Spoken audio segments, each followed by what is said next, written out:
అందరికీ నమస్కారం అండి. నా పేరు రాజేష్. ఇవాళ అయితే మేము సీడ్ ఎక్స్చేంజ్ చేసినాం.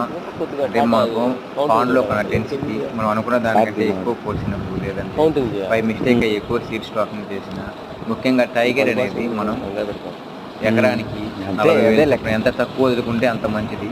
ఇలా మనం ఎక్కువ వదులుకున్నప్పుడు మనకు ఎటువంటి నష్టాలు కనబడుతాయంటే మన చెరువులో బ్యాక్టీరియల్ లోడ్స్ అనేది ఎక్కువగా కనిపిస్తుంది. ముఖ్యంగా మనం సిఫ్టింగ్ చేసేటప్పుడు డివో పౌడర్ కానీ డివో ట్యాబ్లెట్స్ కానీ పక్కన ఉంచుకోవాలి. ఎందుకంటే అవి జస్ట్ మనకు 30 సెకండ్స్ అయినప్పుడు చాలా స్పీడ్గా స్ట్రెస్ ఫీల్ అవుతాయి. దానివల్ల మనకు యానిమల్ ఇలా చేంజ్ చేసినప్పుడు ఒక 10% కానీ 25% కానీ ఇలా డెడ్ అవ్వడం జరుగుతుంది. సో అలాంటి సమయంలో మనం డివో లెవెల్స్ అనేది డ్రాప్ అవ్వకుండా, అలానే ఇది ఎర్లీ మార్నింగ్ టైంలో ఇలా ఎక్స్చేంజ్ అనేది చేయడం జరుగుతుంది.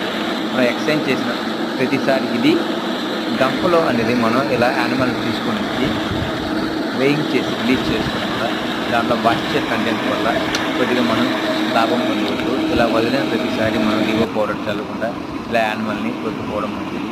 అలానే డివో పౌడర్తో పాటు ఏరేట్ లాంచ్లో మనం మినరల్స్ కూడా వాటర్లో ఇచ్చుకోవడం మంచిది.